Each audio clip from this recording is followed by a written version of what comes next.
What's going on, everybody? This is Boxingwave. This is not a breakdown, but we're just gonna discuss this fight coming up this Friday, January 24th.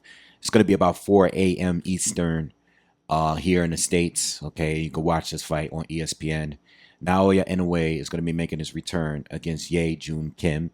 This is gonna be for undisputed at 122. And Kim is actually a replacement fighter, a last minute replacement fighter for Sam Goodman, who had suffered a cut back in December, I believe. All right, late last year. They were scheduled to fight late last year or for New Year. And he had to pull out again this month because I think he reopened the cut. Listen, I'm going to be honest with you. I saw that cut last month or last year, and I knew that there's no way this fight was going to happen. Um, he suffered a cut in sparring. It's a very large cut over his eye. I just didn't think the fight was going to happen. And me personally, I actually was looking forward to the fight. At 122, out of all the people that in a way have fought up to this point, there's only two fights I really want to see. The first fight is against MJ Akhmadaliev that everybody's saying that he's avoiding. That was the number one fight I wanted to see out of everyone left at 122. He's already fought some of the other guys that I wanted him to fight, right? But Sam Goodman was number two for me. I wanted to see that fight. I know people don't really care for the fight, but it's a good fight. I think Sam Goodman is a pretty good fighter. And I'm not saying he would have beaten Inoue or anything like that, but it wasn't a bad fight to me. And I wanted to see it. But we're not getting it now. And I hope with this replacement with a journeyman, because Kim is a journeyman, he's listed on BoxRec as being the number one Korean fighter, South Korean fighter out there. But that doesn't really say much. I don't believe he's really a world level fighter. I don't think he's proven. I mean, there's enough footage on YouTube to see what he can do. He's not a bad fighter. I mean, they're around the same size. He's has two losses. 21 wins, 13 knockouts with two losses, a couple draws. Some of these draws and losses, one of the losses in early in his career. He's been fighting since 2012. He's been a pro since 2012.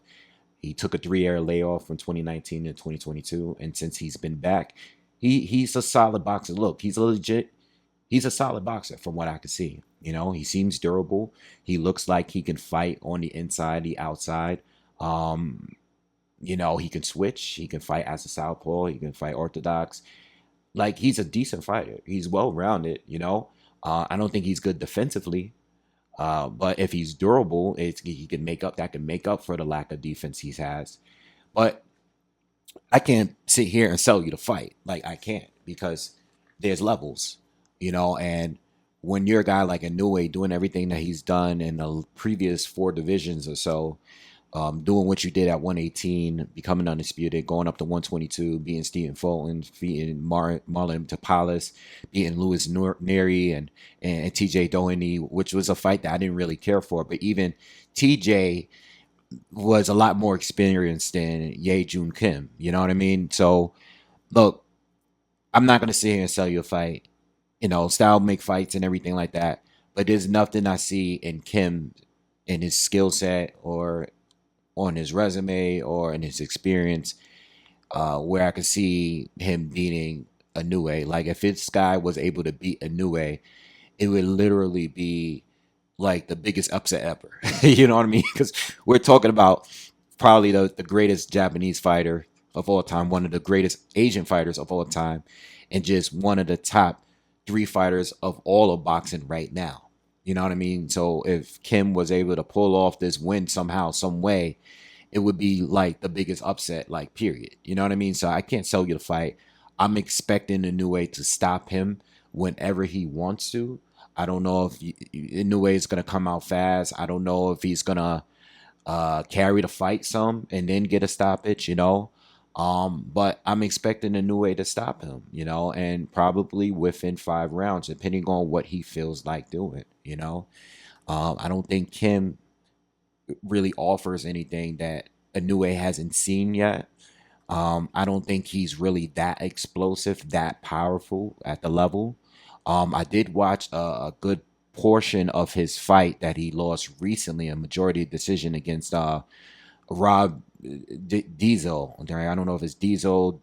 I don't know if how to say the name, but he fought in America. He lost in a majority decision, and I thought the fight was very, very close. And I think Kim could have won that fight. So, I try to look at these fighters, regardless of what the resume and what the box rec says. And from what I see, I don't see much there. But I wanted to talk about the fight and give you my thoughts on the fight. And I am disappointed that it's not Sam Goodman, but I'm really hoping that the next fight with Inoue is with MJ Akhmadaliev, because that is the guy that's been calling out Naoya Inoue the most. That is the guy that people, the fans, are saying that Inoue is avoiding, because people have been wanting that fight for a few fights now. Ever since he beat Stephen Fulton. And I know MJ lost to Marlon to Palace previously in a very, very close fight. But that is the fight to make. You know what I mean? There's not much left. Maybe, if he beats a Sam Goodman, if he beats an MJ, maybe a Casemiro, John Rio Casemiro is still around, but there's not much work left to do at 122. If he doesn't move up to 126, outside of those two fights, Sam Goodman and MJ, the only other fights I want to see at this point is Nakatani moving up to fight him, which is the biggest fight that I want to see. And even the possibility of Bam Rodriguez eventually moving up to fight Inoue.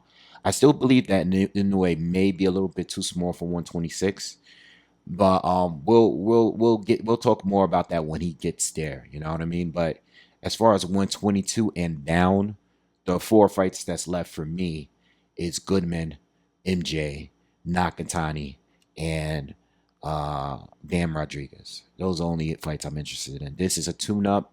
It's a replacement fighter. I'm not gonna go crazy and being upset and outraged about it. It is what it is, because I did want to see Sam Goodman. You know what I mean? And I don't expect him to replace him with a guy like MJ on short notice like this. It's just unrealistic. All right, but I got in a way stopping the fight at some point. Again, it really depends. If he's gonna go for the knockout in the first round, then it may be that. But if he wants to carry the fight a little bit, box, get some rounds in, it might go 4 or 5 rounds. That's the way I see it. I don't expect it to be that competitive, because Joon Kim is not a bad boxer, but defensively, he's going to get hit by this guy, and I don't know how he's going to react to it. But he seems pretty durable at the low level that he's been facing. I don't think this guy is world level.